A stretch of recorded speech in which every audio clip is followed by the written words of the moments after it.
For further information, visit www.stirling.wa.gov.au/recreation or subscribe to our e-newsletter. City of Stirling leisure centres in Inglewood, Scarborough and Balga have world-class facilities including indoor and outdoor pools, a comprehensive group fitness timetable and learn to swim programs for babies through to adults. You can swim all year round with our perfectly heated pools. For further information, visit www.stirling.wa.gov.au/recreation or subscribe to our e-newsletter.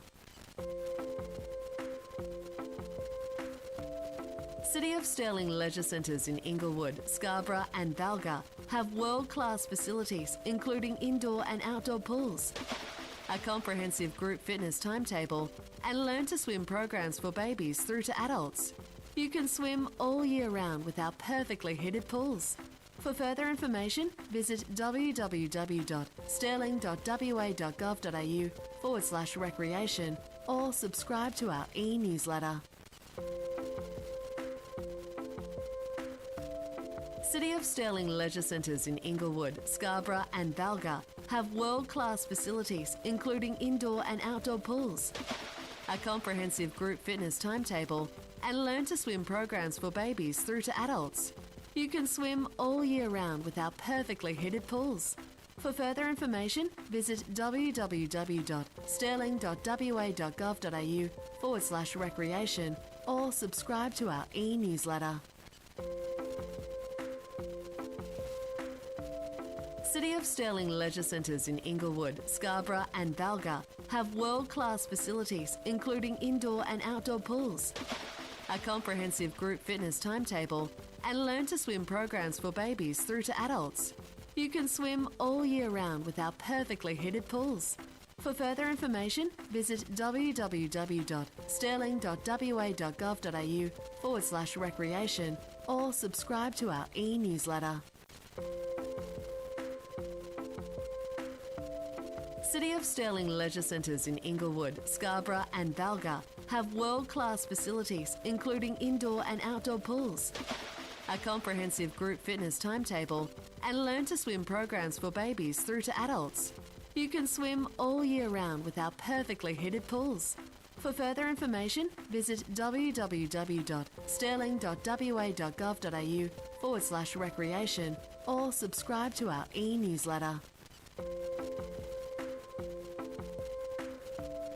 City of Stirling leisure centres in Inglewood, Scarborough and Balga have world-class facilities including indoor and outdoor pools, a comprehensive group fitness timetable and learn to swim programs for babies through to adults. You can swim all year round with our perfectly heated pools. For further information, visit www.stirling.wa.gov.au/recreation or subscribe to our e-newsletter. City of Stirling leisure centres in Inglewood, Scarborough and Balga have world-class facilities including indoor and outdoor pools, a comprehensive group fitness timetable and learn to swim programs for babies through to adults. You can swim all year round with our perfectly heated pools. For further information, visit www.stirling.wa.gov.au/recreation or subscribe to our e-newsletter. City of Stirling leisure centres in Inglewood, Scarborough and Balga have world-class facilities including indoor and outdoor pools, a comprehensive group fitness timetable and learn to swim programs for babies through to adults. You can swim all year round with our perfectly heated pools. For further information, visit www.stirling.wa.gov.au/recreation or subscribe to our e-newsletter. City of Stirling leisure centres in Inglewood, Scarborough and Balga have world-class facilities including indoor and outdoor pools, a comprehensive group fitness timetable and learn to swim programs for babies through to adults. You can swim all year round with our perfectly heated pools. For further information, visit www.stirling.wa.gov.au/recreation or subscribe to our e-newsletter. City of Stirling leisure centres in Inglewood, Scarborough and Valga have world-class facilities including indoor and outdoor pools, a comprehensive group fitness timetable and learn to swim programs for babies through to adults. You can swim all year round with our perfectly heated pools. For further information, visit www.stirling.wa.gov.au/recreation or subscribe to our e-newsletter. City of Stirling leisure centres in Inglewood, Scarborough and Valga have world-class facilities including indoor and outdoor pools, a comprehensive group fitness timetable and learn to swim programs for babies through to adults. You can swim all year round with our perfectly heated pools. For further information, visit www.stirling.wa.gov.au/recreation or subscribe to our e-newsletter. City of Stirling leisure centres in Inglewood, Scarborough and Valga have world-class facilities including indoor and outdoor pools, a comprehensive group fitness timetable and learn to swim programs for babies through to adults. You can swim all year round with our perfectly heated pools. For further information, visit www.stirling.wa.gov.au/recreation or subscribe to our e-newsletter. City of Stirling leisure centres in Inglewood, Scarborough and Valga have world-class facilities including indoor and outdoor pools, a comprehensive group fitness timetable and learn to swim programs for babies through to adults. You can swim all year round with our perfectly heated pools. For further information, visit www.stirling.wa.gov.au/recreation or subscribe to our e-newsletter. City of Stirling leisure centres in Inglewood, Scarborough and Valga have world-class facilities including indoor and outdoor pools, a comprehensive group fitness timetable and learn to swim programs for babies through to adults. You can swim all year round with our perfectly heated pools. For further information, visit www.stirling.wa.gov.au/recreation or subscribe to our e-newsletter. City of Stirling leisure centres in Inglewood, Scarborough and Valga have world-class facilities including indoor and outdoor pools, a comprehensive group fitness time. Everybody, to those in the gallery and also those viewers at home watching the meeting via the live stream. Just a reminder, it remains mandatory for everyone to have signed in using the Safer WA QR code or the hard copy register. And we'll now move on with the meeting. If I could ask you all please to be upstanding. Deputy Mayor Bianca Sandri, for the last time, could you please read the opening prayer? Thank you. Almighty God, we ask you to guide us in all of our discussions, to show goodness, honesty, understanding and wisdom in all that we undertake to do. May we respect each other's views at all times, and we ask all of this in your name. Amen. And Councillor Perkoff, could I ask you to read the Acknowledgement of Country, please? On behalf of councillors, we would like to acknowledge the traditional custodians of this land, the Whadjuk people of the Noongar Nation, on which this meeting is taking place, and show our respect for elders past, present and emerging. Thank you. You can take your seats. Please note that without prior approval, any recording of this meeting is prohibited. Members of the public should note that no action should be taken on any resolution of council prior to written advice from the city being received. That now takes us to item 1, which is the official opening. Ladies and gentlemen, I declare the council meeting of the 28th of September 2021 open at 7 p.m. I do have some apologies from Councillor Suzanne Migdale, Councillor Lisa Thornton and Councillor David Lagan.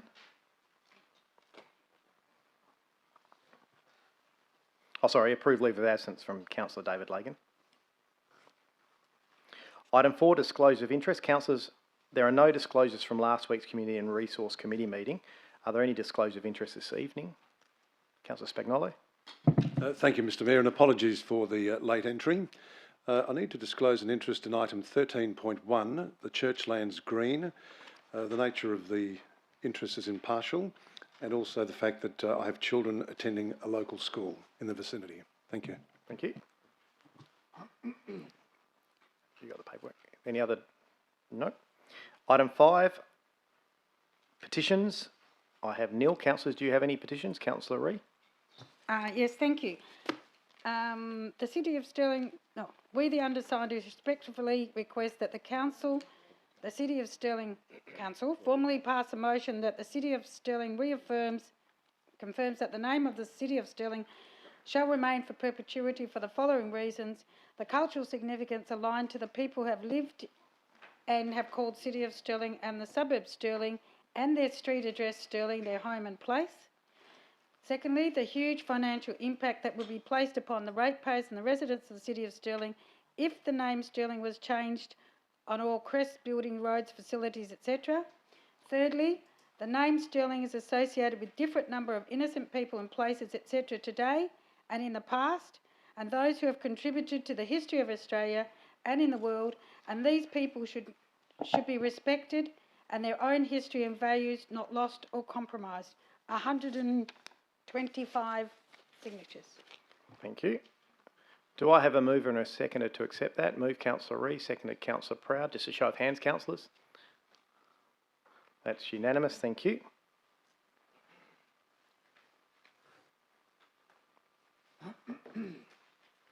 Item 6, responses to previous questions from members of the public taken on notice, and all public question time responses from the previous council meeting were published in the minutes of that meeting. I now move on to public question time, and I ask that in accordance with the City of Stirling's meeting procedures, Local Law 2009, public question time be extended for up to 45 minutes to respond to questions from members of the public who have registered. If I can have a mover and a seconder for that motion, please.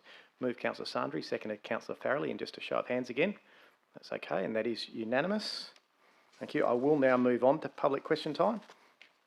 I understand some of the people may not be here. If they're not, the questions will be placed in the minutes of this meeting, and they'll be responded to in writing, so they will be available for viewing. And I also understand there's someone who will be speaking on behalf of someone else. I've already clarified that. Is Michael Mason here? No. Sam Cronger? I think I've got Helen Aitken might be reading that. That's right. And if you just on the bottom right-hand corner, if you wouldn't mind turning it on, that's it. And just say your name and suburb and then speak nice and loud. Helen Aitken. I'm from Churchlands Green. Okay. Now, Sam has written 2 questions that he was going to ask. So the first one is, can you confirm that the traffic on Cromarty Road has remained below volumes on the functional road hierarchy throughout the various Churchland Green traffic trials? Mr. Littleton. Yeah, thank you, Your Worship, and thank you for the question. Yes, the resulting volume of traffic on Cromarty Road remains well within the practical design capacity for a local distributor road, which is between 3,000 and 7,000 vehicles per day, and did so during the number of trials that the city undertook. Thank you. So I've got the second question. Yep.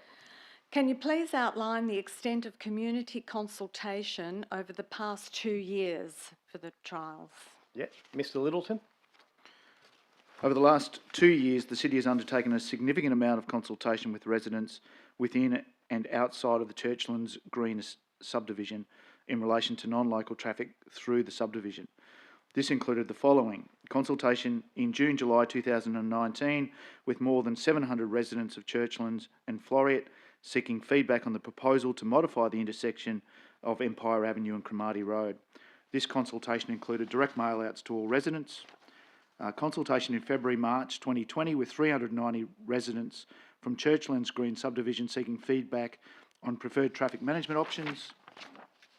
This consultation included direct mail-outs to all residents and was supported by a project page on the Your Say section of the city's website. Consultation in July 2020 to March 2021 with residents seeking feedback on the Churchlands Green Trial 1. This consultation was supported by notices placed on the Your Say section of the city's website and advertisements in various local newspapers.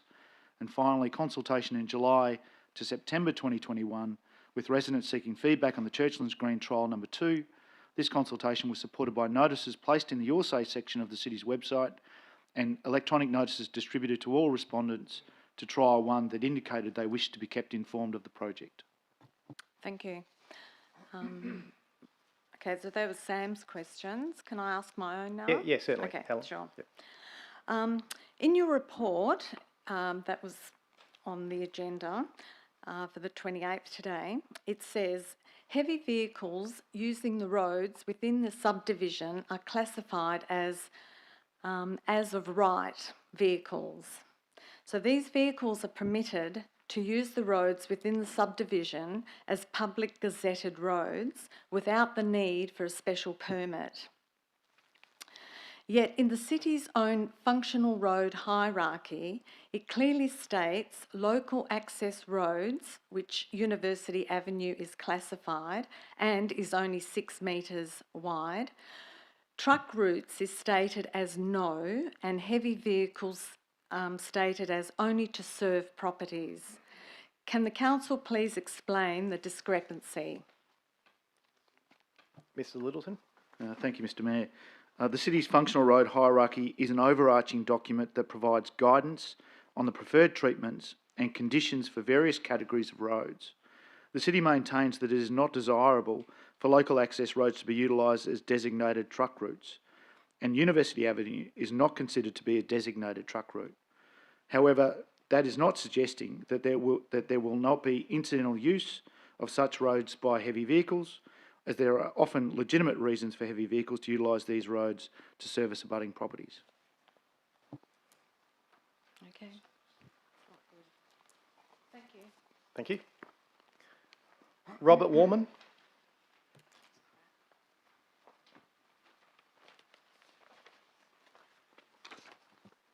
Oh, that's right, yeah. Good evening, thank you.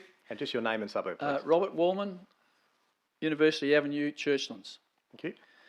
Since the opening of the right-hand turn from Empire Avenue to University Avenue, there's been a significant increase in the number of trucks and heavy vehicles travelling through Churchlands Green along this route.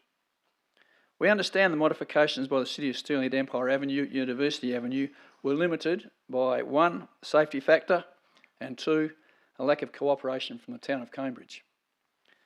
Will the City of Stirling be investigating alternatives to reduce heavy vehicle movement through Churchlands Green from Empire Avenue to University Avenue and Alumni Terrace? Thank you. Mr Littleton? Thank you, Mr Mayor, and thank you, Mr Warman, for the question. As indicated in the report to Council, the City's traffic count surveys indicated a reduction in heavy vehicles on University Avenue of up to 58% for Phase 1 of the trial and a reduction of up to 79% for Phase 2 of the trial. Whilst acknowledging that there was a greater reduction in heavy vehicles in Phase 2, the resulting volume of heavy vehicles is still well below the pre-trial volumes. The current volume of heavy vehicle traffic on University Avenue is around 3 to 4%, which is consistent with most other local access roads across the city and does not suggest that significant changes are required, assuming that that trial is implemented. Thank you. Thank you. Cindy Brennan?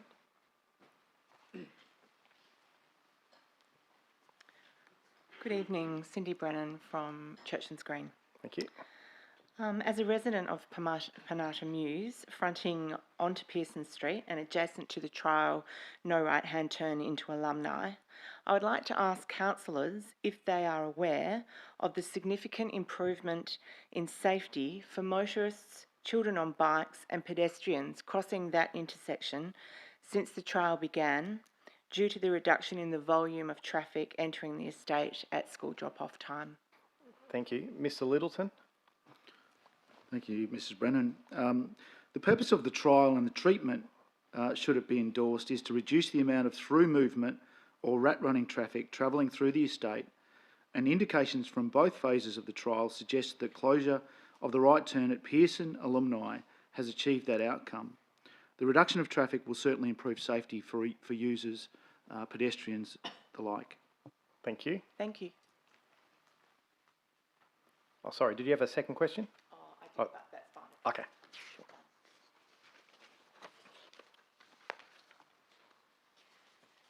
Paul McGovern?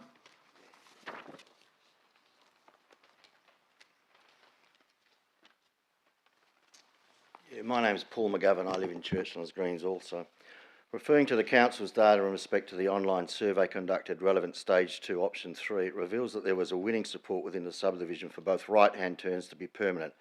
As it now transpires that it's going to be an uphill battle with the town of Cambridge to make the right-hand turn from Empire into University permanent, is it not incumbent upon the Council, based on the survey results, to at the very least find a way to ban entry to the estate for heavy vehicles from Empire? The roads and intersections within the estate are not equipped for semi-trailers and buses. It's only a matter of time until one ends up in someone's living room or a pedestrian is taken out. Thank you. Mr Littleton. Thank you, Worship. Thank you, Mr McGovern.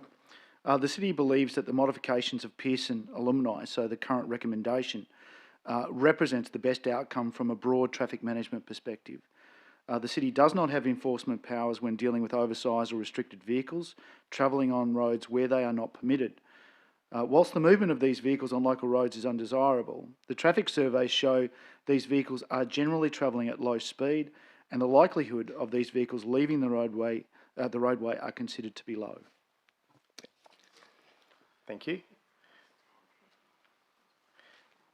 Is Kiralee Kilbane here tonight? She might not. No.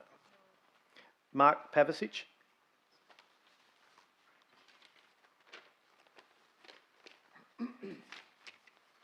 Mark Pavicic, Churchlands Green. Question 1.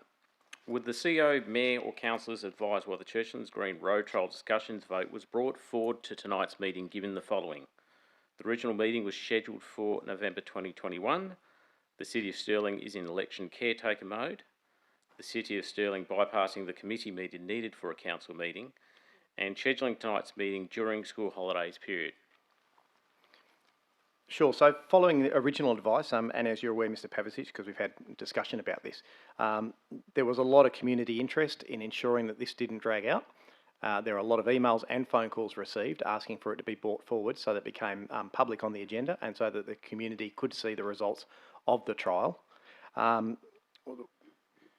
committee process, with the timing of this, it had to come to this council, otherwise it was going to wait another 2 months to come to the end of November. And there's obviously some concern with leaving the trials in place by some residents, and other residents wanted to make sure they saw what the results of those trials were.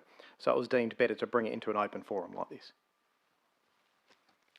Can I ask just that question? Are you guys allowed to vote during election caretaker mode? Yes, we are. That's up to council to decide, but we certainly are allowed to vote. Council still operates. Okay, question 2. Can council advise which category 1 to 4 was achieved under the council warrants-based system as per the City's Stirling Traffic Management Warrants Policy for the Churchlands Green Road Trial? My question refers to the data in council report that shows a 3%, which is equivalent to 94 car increase over the allowable 3,000 vehicles per day for University Ave. However, reduced figures on the proposed report solution shows a 70 to 72% reduction in traffic on this road. Sure. Mr Littleton. Yeah, thank you, Mr Mayor. The project has not specifically been considered under the Traffic Management Warrants Policy, as that policy is primarily utilised when considering the implementation of traffic management treatments along mid-block sections of road rather than intersections. Okay, very strange. Okay, question 3. Given University Ave and Alumni Terrace are connector roads between Empire Ave and Pearson Street, would Council consider cost-effective traffic solutions such as speed humps and traffic islands to reduce traffic flow by approximately 20% as confirmed by the Senior Traffic Engineer? Sure. Mr Littleton. Mid-block traffic management treatments such as speed humps are not always considered appropriate where the traffic volumes are high, as was the case for University Avenue and Alumni Terrace, as they can generate additional traffic noise that adversely impacts on the amenity of budding residents. A lot of those treatments, such as speed humps, are actually designed to modify speed. That is not the issue that we're seeing in the Churchlands Green estate. It's actually the rat running traffic, so it's the volume. And if I can just add to that, Mr Pavicic, what I can tell you is on my time in council, probably the most significant thing I get requests for is to remove traffic calming devices from roads. If you've got 3,000 kaboomps, kaboomp, kaboomp going past your house every day, you'll know about it. Trust me. Thank you. Thank you. Craig Bailey.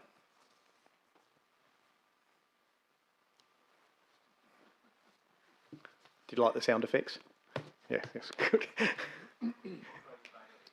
Sorry, just your microphone, Mr. Bailey. Thanks. Craig Bailey from Woodlands. In relation to item 13.1, did the City of Stirling consider its election caretaker policy before removing the link to the survey of residents from the Churchlands Green project page of the City's website, or subsequently inviting members of the community to provide their comments via email during the caretaker period? Yes, Mr. Littleton. Yeah, thank you, Mr. Mayor. I'm not sure the caretaker period had any impact on the city's decision.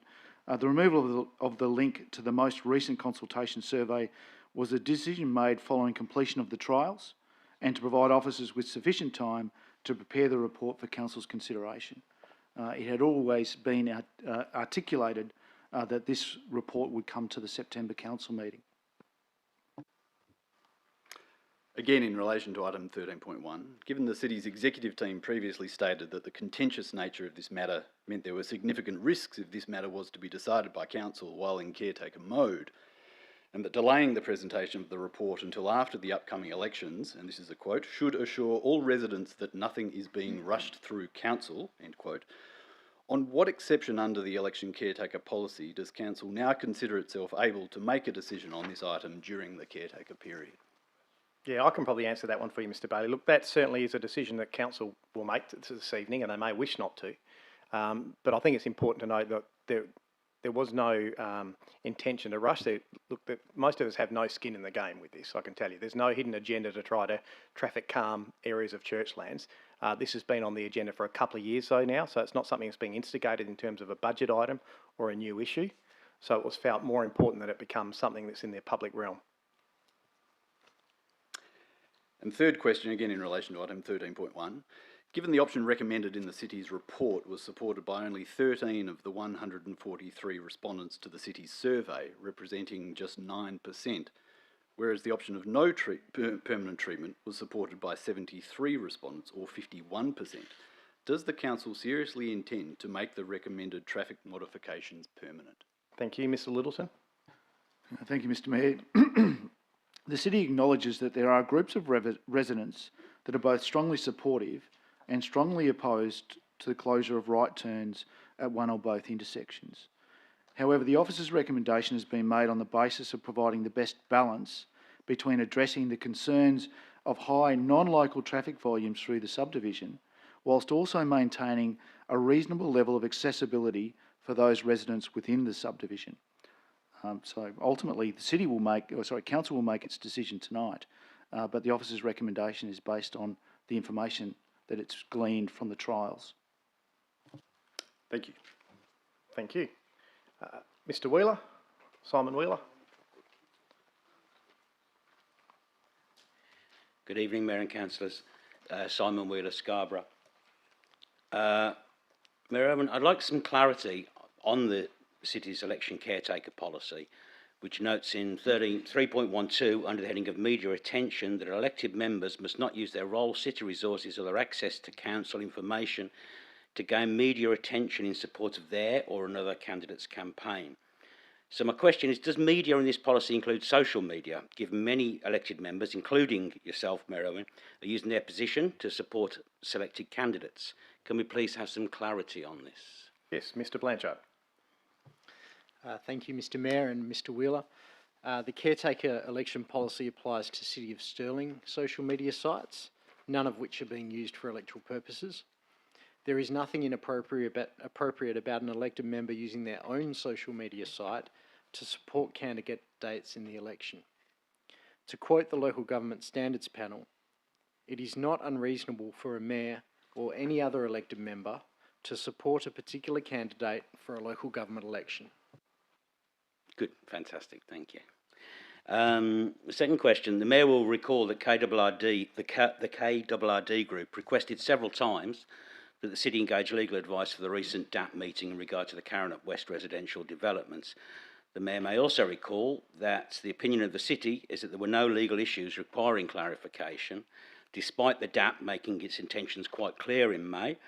May of this year, to rewrite the city's local planning scheme via spot rezoning in regard to height and plot ratios, something that, as far as KWD are aware, is not within the power of a DAP. My question is, will the city now take legal opinion on the DAP approval at Karrinyup to investigate if there are valid grounds for a judicial review? Sure. Not asking for a judicial review, but to get advice on whether that's... Mr Roddick? Thanks, Mr Mayor, and thanks, Mr Wheeler, for the question. I just had a quick look online then, and the JDAP minutes for the meeting last week are still not yet to be confirmed. These minutes will detail the reasons for the JDAP's decision to approve the development. At this point in time, however, the city has no intention to seek legal advice on the JDAP's decision. Okay, thank you. Third question. In relation to electoral offences under the Local Government Act, Section 4.88 of the Local Government Act says that it's an offence to print, publish or distribute misleading or deceptive material. Deceptive material means any matter or thing that is likely to mislead or deceive an elector in relation to the casting of the elector's vote at the election. Now, it's a serious offence and it carries significant penalties. Complaints under the Local Government Act, should they be made through the city or directly through the Electoral Commission? Thank you. Mr Blanchard? Thank you, Mr Mayor and Mr Wheeler. The city has appointed the Electoral Commission to conduct the election on its behalf. Complaints should be directed to the Electoral Commission or the city's returning officer. Thank you. Thank you, Mr Wheeler. Chrissia Griffin may not be here. Oh. Lynn Nowak?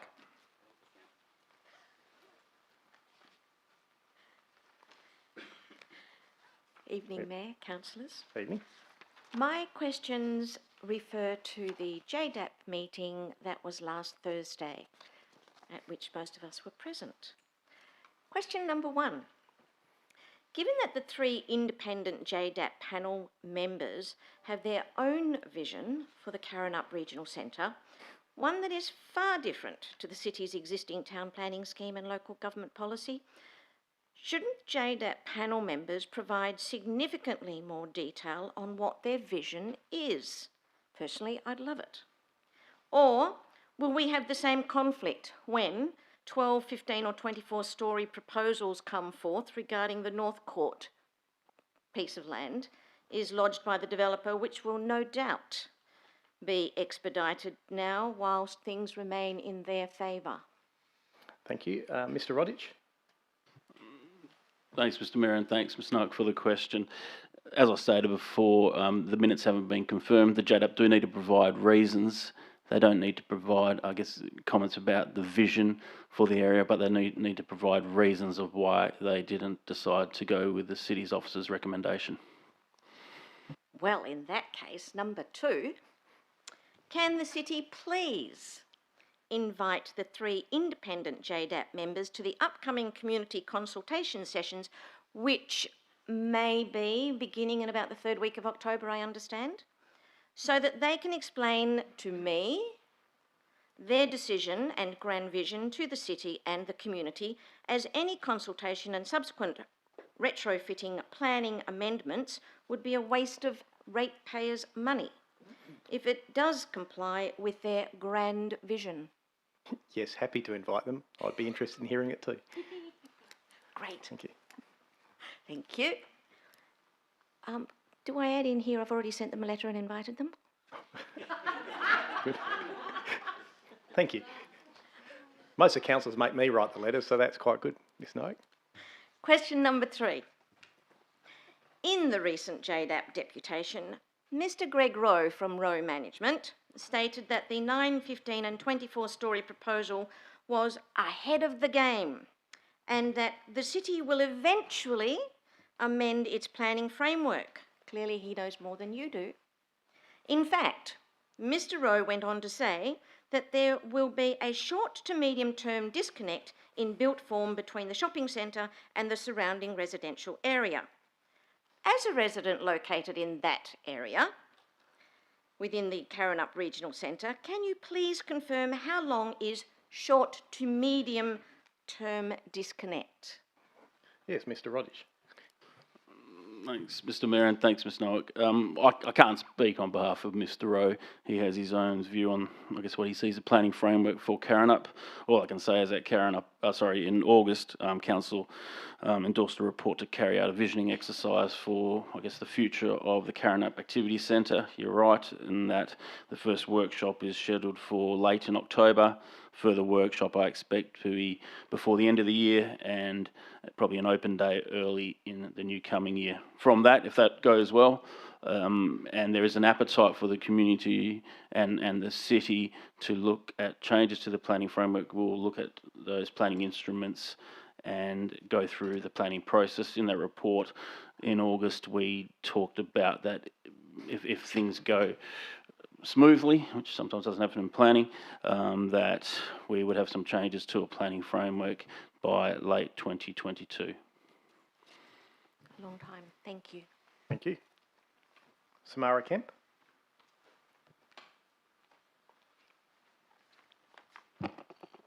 Good evening, Samara Kemp, Karrinyup. Following on from Lynn's questions, with an additional 60,000 square metres of rateable floor area soon to be available, could the city please seriously consider using this additional new funding to undertake a legal review of the recent JJAP approval, as we believe it has set a dangerous precedence and has made the town planning scheme and local planning policy 5.7 redundant? Thank you for that. And I think, look, that one's been answered previously. We'll provide you a little bit more detail in writing. Thank you. Going back to the additional money that may be available in the near future, could this money also be put forward to assist with the retention of the amenity of Karrinyup, including spending the money on our parks and reserves, which will now have to cater for over 1,000 new residents? Yes. Yes. Yes. Thank you. Question 6, this might be a bit emotive. Can the city please request from the presiding member of the JDAP the minutes that reflect when the panel member, Mr. Syme, was asleep, or appeared to be, and not in the room? He left approximately 3 times plus during the deputations. Yes, and I'm sure the minutes will reflect the leaving the chamber. I'm guessing that will happen, and I believe that someone in this chamber might have photographic evidence at the time of the sleep. But Mr. Roddish? Thanks, Mr. Mayor. Thanks, Mr. Kemp, for the question. The role of the city's administration is to record the minutes of the meeting. That includes when people leave the meeting. Not usually does it record their facial expressions or falling asleep at the table, but those minutes need to be confirmed by the presiding member of the JDAP, and as I've said, they haven't been confirmed yet. Yeah. Thank you. Yeah, thank you. Roland Hadley. Evening. Good evening, Roland Hadley, Woodlands.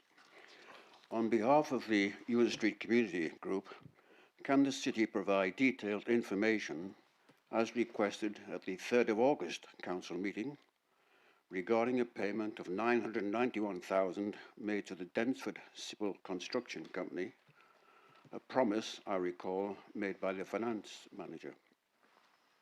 Ms. Hawkins?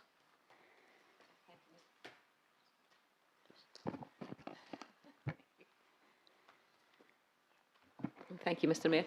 Thank you, Mr. Hadley. With regards to that question, that related to the Stevenson Avenue construction, that Dainsford Civil. We'd still like the information for all that. Thank you. Well, yes, we can give that to you in writing, Mr. Hadley. Okay. Question 2. Similarly, details of the payment of $909,000 paid to the same company. What did the ratepayers of Stirling get for this trivial amount? Is that to Densford Civil you're referring to again? Absolutely, yes. Thank you. So that is actually grant funding, so it's not City of Stirling funds. It is government funds as part of their contract to do Stevenson Avenue. Excuse me, is that for federal or state? Or? Both. So federal and state government funding are contributed to Stevenson Avenue. Thank you. But we're happy to provide those. I'm guessing they're just payments as part of the build. Thank you. Per parts of the contract. Question 3. Do all the community groups in the City of Stirling have to submit questions on the chart of accounts until such times Stirling provides concise, precise payment details. Ms Hawkins? Thank you, Mr Mayor. Thank you, Mr Hadley, and I appreciate you asked this question at the EGM and that came before Council to note that we provide the information that's required with regards to regulations, but always happy to provide any additional information that you or your group require, so either through this forum or if you'd like to email me anytime. Well, I certainly appreciate the answer to I asked on the 3rd of August. Thank you. Yes, Mr Hadley. Laura McFadgen.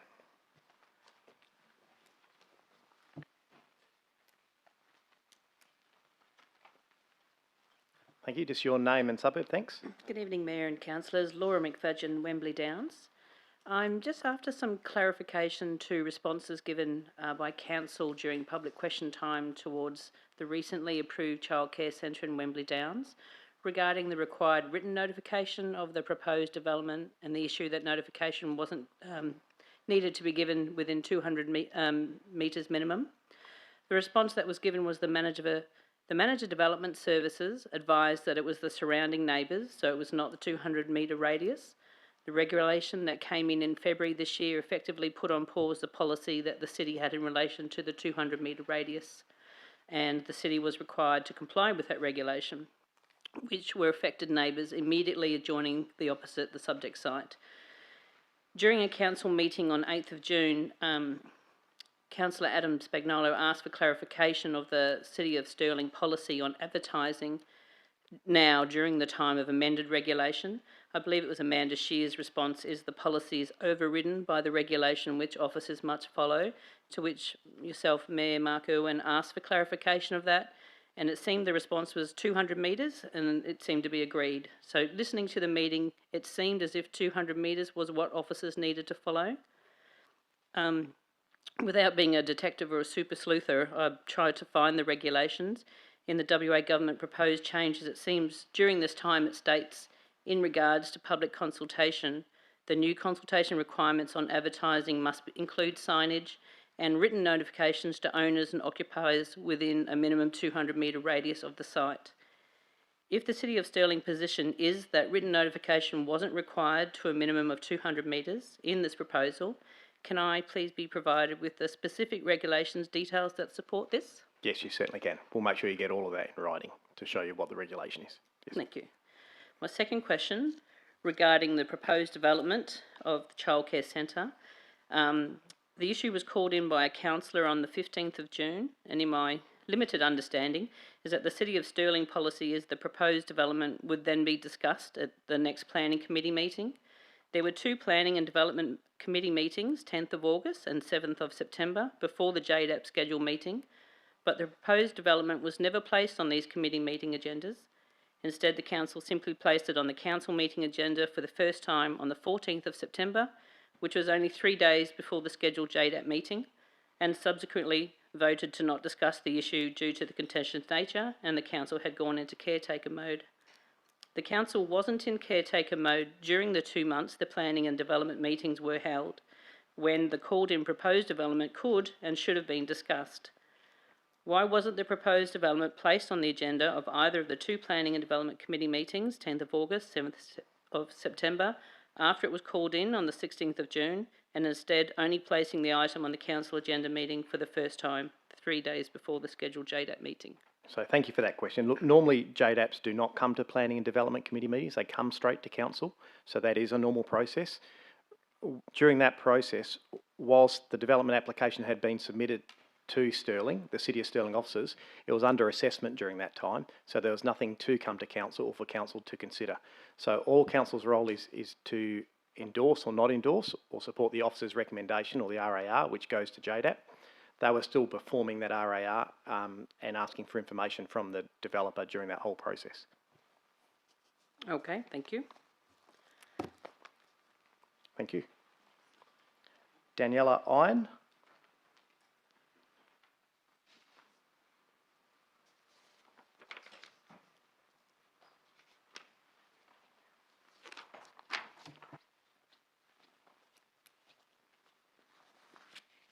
Good evening, everyone. My name is Daniel Ion and I am from Nulamara. I have just 2 questions tonight.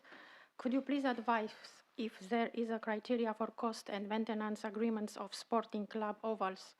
Yes, there is. I might get Mr Quirk to provide a little bit of comment on that for you. Through you, Mr Mayor, yes, depending on the classification and the function of our reserves, that dictates the level of maintenance and therefore the costs associated with them. For our district reserves, which are our reserves primarily used by sporting clubs, they are charged as per our fees and charges. So it certainly isn't full cost recovery, but there is a return back to the city in response to those maintenance costs. But certainly happy to discuss with you further if there's a specific reserve or club or agreement that you're seeking additional information on. Thank you. And my second question is, how many childcare centres have been approved by the City of Stirling in the last 2 years, and how many were approved by the Joint Development Assessment Panel? Thank you for that question. Look, we will have to provide you that one in writing, so we'll get that to you as soon as possible, but we'll provide you all that information in writing. Okay, thank you. Thank you. That's all I've got on my list. Have I missed anyone? No indication. I will now go on to application for leave of absence. Councillors, are there any requests for leave of absence? No requests. Takes us to item 9, which is confirmation of minutes. Councillors, can I please have a mover and a seconder to accept the council minutes of the 14th of September 2021? Move Councillor Spagnolo, seconded Councillor Perkoff. And just go to your vote, please.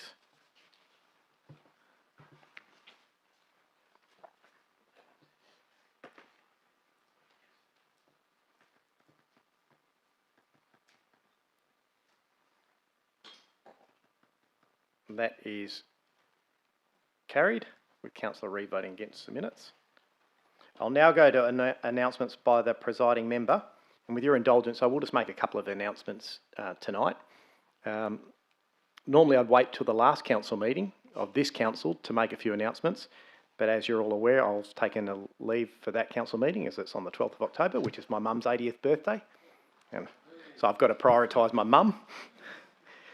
But I think it's important that we do recognise a couple of retiring councillors who have already indicated they will not be contesting the election. So firstly, to Councillor Adam Spagnolo.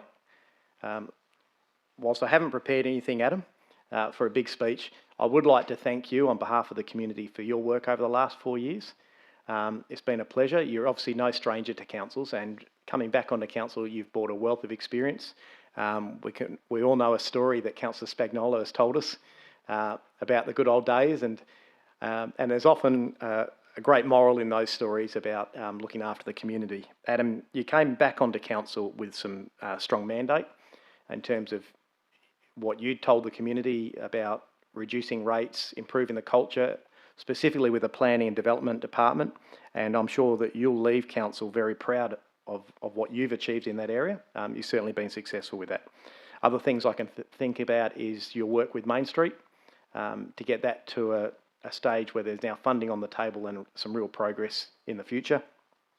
Robinson Reserve obviously is a big reserve and an achievement you can walk past proudly and have a look at what's been achieved there. And of course, I guess coming back for you to see that the circle closed in terms of Stirling City Centre, and whilst there's still work to do, the funding for Stevenson Avenue and the Stirling City Centre was something you'd know a lot about from your past history on council. So on behalf of all of us, Adam, I congratulate you. We really do sincerely wish you all the best for your future and what it brings for you, and thank you for your contribution to the community.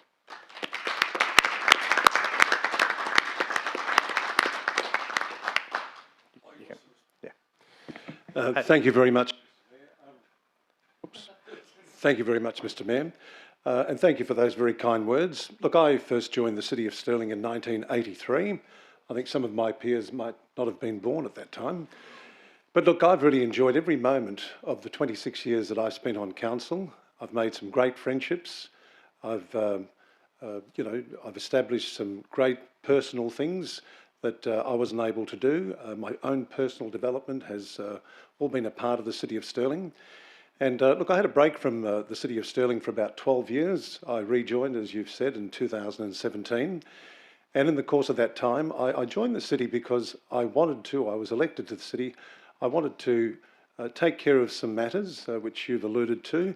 I felt that the Stirling Regional Centre had lost momentum, Main Street had lost momentum, the Herdsman Glendalough structure plan had lost momentum, and I was a bit concerned about the culture of the city. And I've got to say, Mr Mayor, that all of those things have improved. I leave the city in very, very good stead. I leave the city with great leadership. I've made the comment before, and I'll make it again. We probably have, in fact, we have got the 4 best directors that we have had at this city in a long time. We have a great CEO, and we have a great leader in yourself, sir. And I think that's fantastic. They say, and I've always said, that good management starts at the top. And I've got to say that in the last 4 years, I have noticed a great improvement in this city. I'd just like to take this opportunity to wish all of the councillors, my peers that have been with me for the last 4 years, all the very best for their re-election to council. Everybody here has worked very hard and, in my view, deserves to be re-elected. And I hope that they are. And Mr Mayor, I want to thank you personally for your support to me.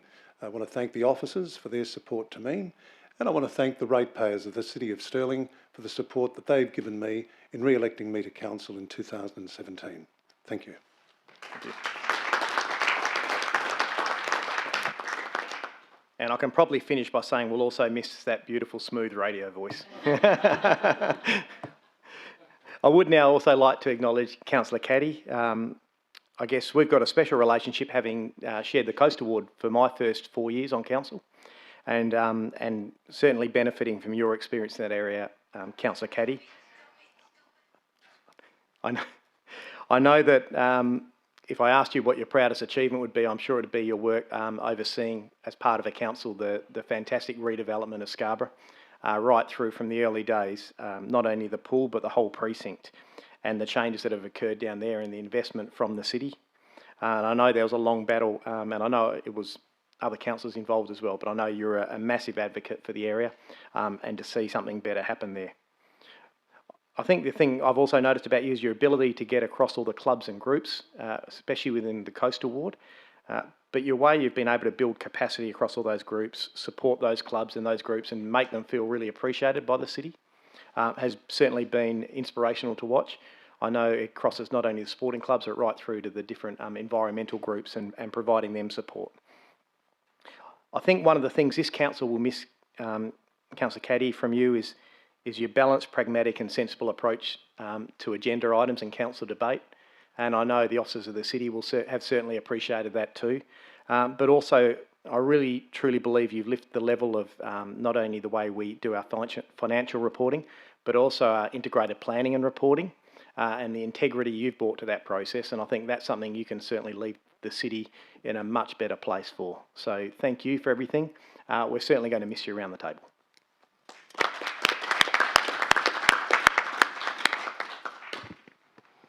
Thank you, Mr Mayor. That was very kind. And look, my genuine, heartfelt thanks to everyone sitting around this table and beyond this table.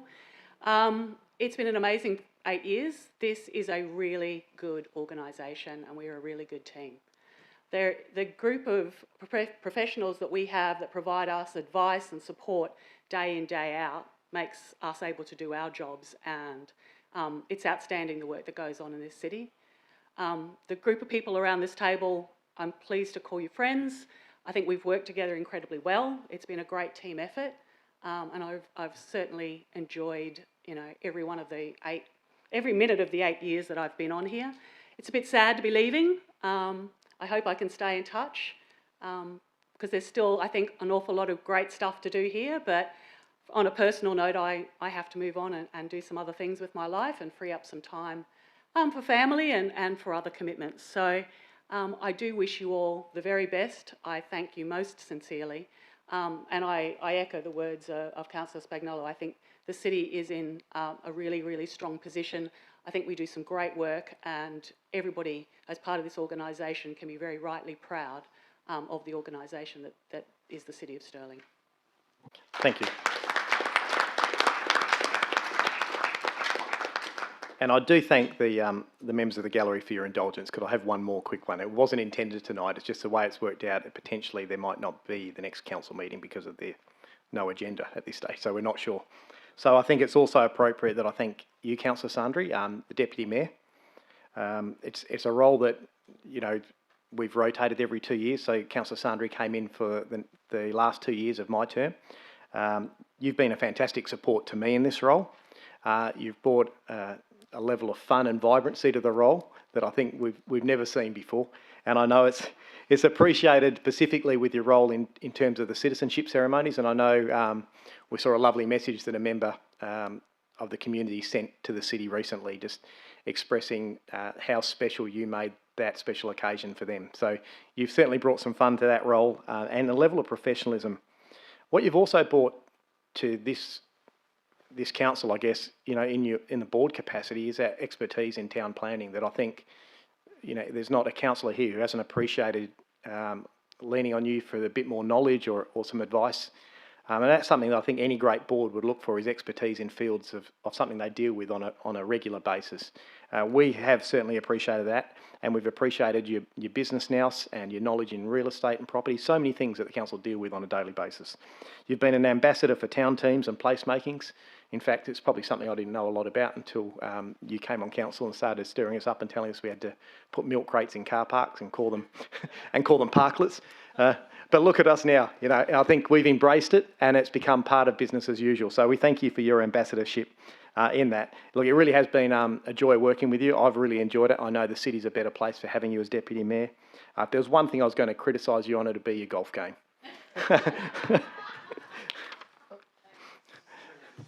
Thanks, Bianca.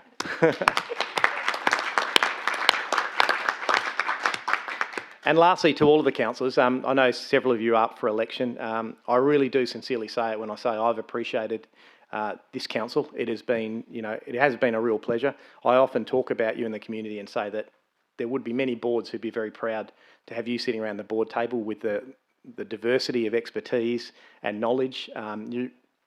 Look, we don't always agree on everything, but there is always a genuine belief in doing the right thing for the community.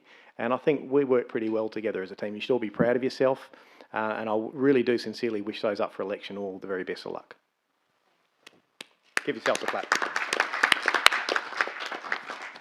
And with that, we'll see how good you are. Let's get through this. What we will do, if it's all right with you, is bring item 13.1 forward as a Director Council item, as I know there are people in the gallery who are waiting to see that. Sorry, governance, I should have given you the heads up. You were probably ready for it. So we'll go first of all to item 13.1, which is a Churchlands Green traffic management trial. Councillor Ree, you have a motion? Yes, please. I'd like to move an alternative motion that the item 13.1 Churchlands Green traffic management trial be referred to a future Community and Resource Committee meeting to enable local residents to assess the information and a survey undertaken of the options, as this is a significant issue and the item should not be dealt with within the election caretaker period. The reasons for the motion is, according to the City of Stirling election caretaker policy, major decisions as far as possible should not be presented to Council for consideration, as this was observed to be inactive for one local community item at the last Council meeting and future planning meetings. Thank you. That is a procedural motion to hold it over. Is there a seconder for that motion? Councillor Farrelly. That is a procedural, so there's no debate on this. We just put this item to the vote. Mr. Mayor, I'm not sure if you want to move it, if we can foreshadow the original officer recommendation. No, it won't. If it's passed, it moves forward. If it fails, then we put another motion on the table, my understanding. Because it's a procedural. Yep. So we'll go to the vote. This is for a procedural to hold it over.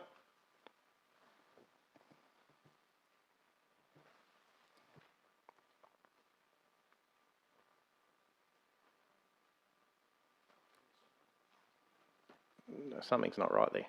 Councillor Perkoff hasn't voted, so it's not up to me. Thank you. So that motion is carried. So, yep, so it's so for Councillor Caddy, Farrelly, Perkoff, Rees, Spagnola and myself, and against Ferranti, Hatton, Proud, Sandri and Sargent. So what that means to the members of the gallery, it will get held over. And we'll be in contact with you to let you know, but it'll basically get held over to the next meeting, which will be after the caretaker period, so it'll probably be a community and resource in November.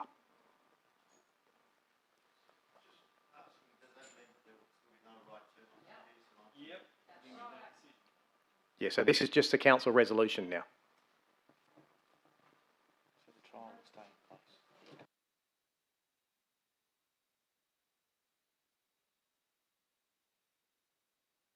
So I just want to clarify that the trial is an operational matter with officers at the moment.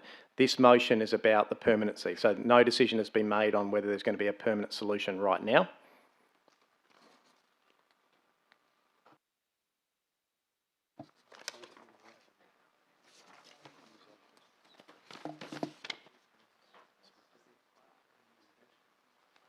So we'll now go to item 12. So the Community and Resource Committee, there's nothing that needs to be pulled out from this. Councillors, are there any items that you wish to pull out from this? No indication. In that case, I'll ask Councillor Sargent, as Chair of the Committee, to move the balance of reports. This will be the easiest move of balance of reports in the history of moving. I move the balance of report, and I'm happy to do so. That's all right. Councillor Proud has seconded that. We'll go to the vote.